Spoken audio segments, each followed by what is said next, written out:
Hi guys, welcome to my channel. If you can tell from the title of this video is going to be a little bit different than my normal content, and it's something that I want to share because it is a big part of me. But we'll get into that right now.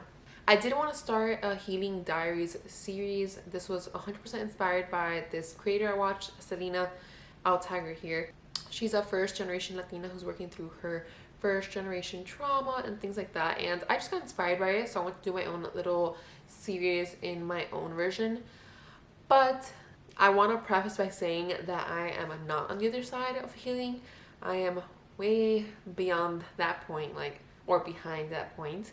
I won't be there for a long time, but I did want to start this series in hopes that I can work on myself and get myself there and just take you guys along with me, because I know that when things happen to us, we always think we feel alone, that we are alone, that no one is going through anything, especially on things like YouTube and social media, where we obviously show our highlights and our good times.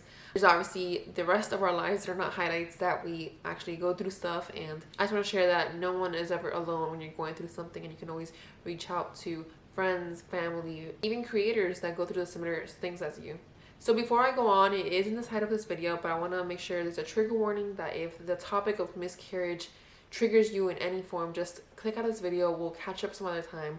I don't want to upset anybody, but I'm going to be just talking about my own experience. And quite honestly, I kept going back and forth on whether I should make this video, should I share it, because I didn't know if I should just keep it private between me and my family or share it. But a big weighing factor on me is that this is like a very big part of me and my life, and how can I make content around my lifestyle and motherhood when I don't show you the other reality of it? I like to be transparent to a level, and this is a very big part of my life, you know? And something else that helped weigh this decision is that, again, there are other women who are going through this very same thing, and it's a very common phrase when you're having a miscarriage. If you do some research, is that a lot of women actually suffer in silence. Miscarriages are so much more common than people think.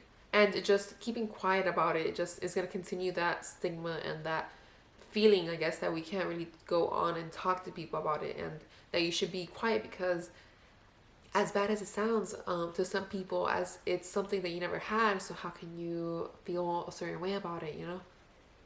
So before I go on and say my story and my experience, I obviously want to say that if you are going through a miscarriage yourself, just please find somebody that you can talk to, because I've had two people that I can openly talk about this without holding back, being my husband, because we went through this together, so he knows exactly how I feel.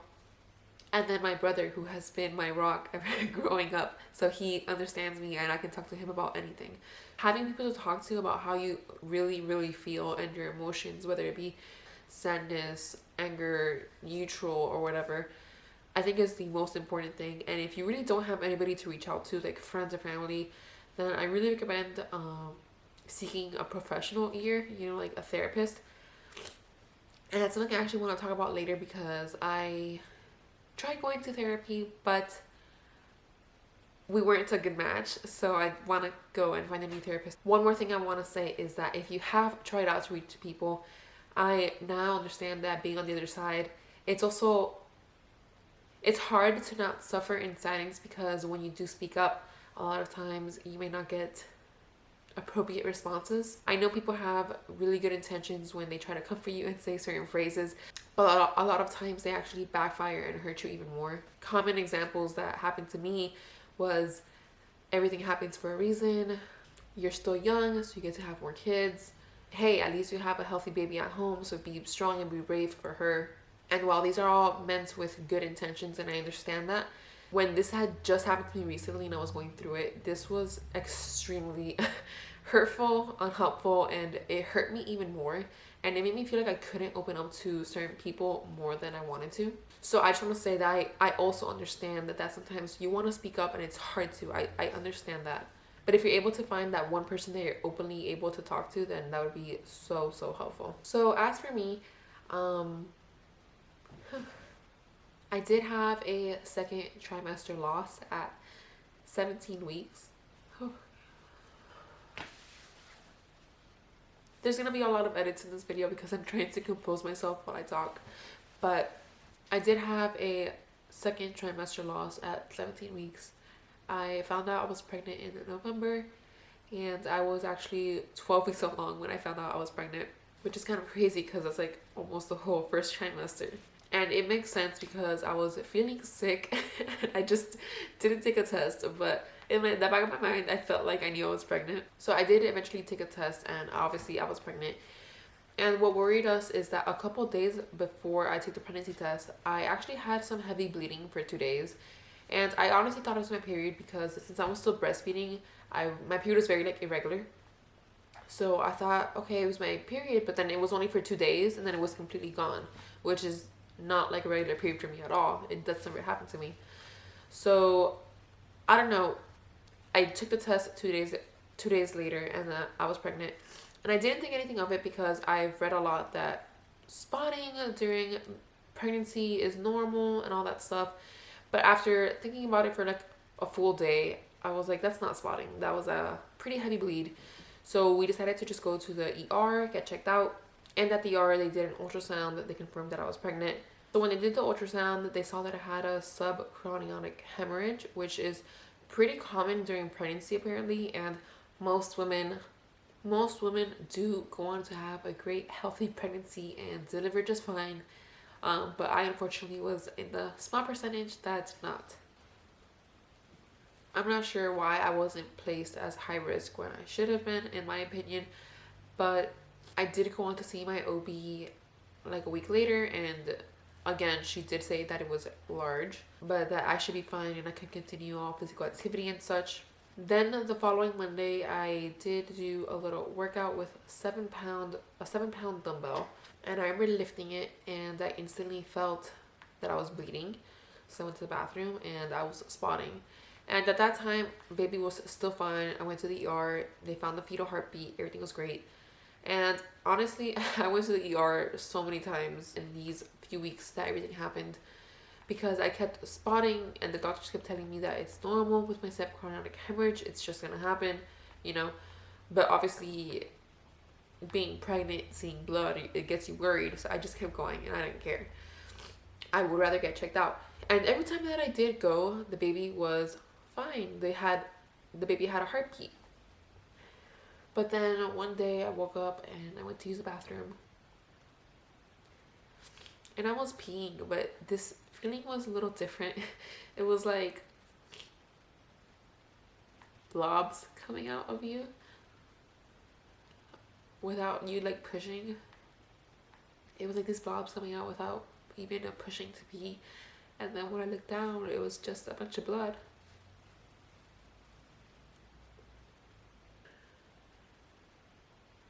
So obviously we went to the ER immediately, and that day they went to do an ultrasound, and they had me do the internal ultrasound as well. And then they saw that there was no fetal heartbeat. And it's so weird because like we already knew what was happening, but you always try to keep like a positive mindset until like the way I see things in news is that unless I have a confirmation, I try not to freak out about things, right? Like for anything. So I knew that I was bleeding a lot and all that stuff, but I try not to freak out until the doctors gave me like a firm answer. So when they actually told me that like, you know, there was no fetal heartbeat, that you're miscarrying, like it hit me like a train. And because I was so far along and I was already kind of dilating a little bit, I didn't have the option to like go home and kind of let my body go through it. I either could deliver the baby at the hospital or have a D&C. I ended up just going with the option of like labor and delivery. And at the hospital I was at, they were short staffed, so they couldn't do the procedures. So I ended up taking an ambulance to the next hospital, which was 2 hours away. And it was such a shitty situation already, but there was a miscommunication between the hospital that I was at and the hospital that I went to. And they said because of the RSV that my daughter would be able to come into the room with me. And where we live now, it's just me, my husband, my daughter. So we had no one to take care of my daughter. We don't have a babysitter. By the time we had to transfer hospitals, it was like almost midnight. So my husband and daughter had to go back home while I went to the hospital, and I delivered the baby by myself. And when I got there, I actually asked her, like, hey, was it okay if my husband and daughter could come? And they could have been there the whole time, which makes such a shitty situation worse. Being transported into my room and hearing like babies cry, from birthing is it's so beautiful, and it really hurt me that that wasn't gonna be my case that day. They gave me some medicine to kind of help my body just go through the process, and then I was FaceTiming my husband during all of this, and I felt when the baby came out, he was only it was a boy, and he was only 17 weeks, so I didn't have to do any pushing. Plus, the medicine helped. But I felt when he came out, the hospital was so great. I was able to hold my baby, and I was able to spend the whole day with my baby since I couldn't get discharged for the following day anyway. So I was able to hold him the whole time and have him in a little bassinet thing next to me. I held him pretty much the whole time that I was there. And the thing about going through like a miscarriage like this is that it's really hard to talk about. But I also like talking about how like beautiful my baby boy was. I was able to see his fingernails and see his ears, and like his face was forming. And I'm honestly really glad that I went with the option of like labor and delivery, because obviously it hurts, right? But I was able to see him and hold him and just be with him for 24 to 48 hours. That was definitely the hardest thing I've ever had to go through in my life. And obviously it still affects me today. Like I ended up miscarrying on December 21st, and his due date would have been June 1st, which is coming up. And I guess that's why I wanted to talk about this, because it's been on my mind a lot, and I feel like you can see on some of my videos that I have a lot of sadness in me, and this is why. As the due date gets closer, I'm obviously gonna think of my baby boy a little more. And I've never ever like grieved before. I've never actually lost someone that's close to me, so I don't know how to deal and like navigate with grief. And I want to find a therapist because I saw one a few months ago, and it honestly felt like one of those therapists where it's like, the hour's up, okay, pack your tears and let's go.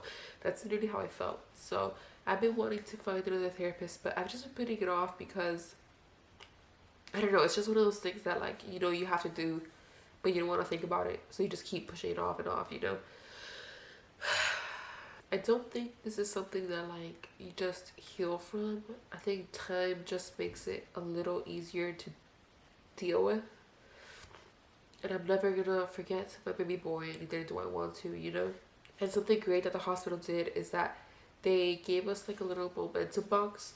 So we have a little hand woven crochet of like angel wings. We have this necklace that has little feet on it. I was able to take a few pictures with the baby that they were able to print out and give me in like a little like developed photos. I also have a little blanket that he laid on, not directly, but like he had a blanket and then he was on top of the blanket, so I was able to keep those things. And there's a lot of details that I left out of the story just because I don't want to dive so deep into it, and a lot of things maybe don't need to be shared. But just please know that if you're ever going through something like this, you're not alone. There's many other women that are unfortunately going through the same thing. This is me just being really vulnerable with you guys, and this is part one of my healing process, I guess. Just being able to speak openly about it again. Do you want to find a therapist to talk to, because my first one did diagnose me with some depression and anxiety, which, I mean, with what happened, of course, like I get these waves of sadness that just hit me sometimes, and I think it's very normal with what happened. I don't know how to end this. I just wanted to share my story and just remind you guys that whatever you're going through, you are not alone. Even if it's not like something like this, a miscarriage, the death of a loved one, grief, whatever it is, like you're not alone, and And I know there's like tons of communities online where you can reach out to people and like talk to them, therapists obviously. So I really do encourage having somebody to talk to. And I guess this will be like episode 1 of the healing diaries. I'm nowhere near the healing process yet, but I just share again that just remember that everybody you see online is going through their own things as well. I hope the next episode in these healing diaries, I will actually be seeing a therapist and getting a little bit better and just sharing my experience, not only with this, but just in general, dealing with like depression and healing other things in my life, not just this. So yeah, guys, that's all I'm going to share, and I'll see you guys next time.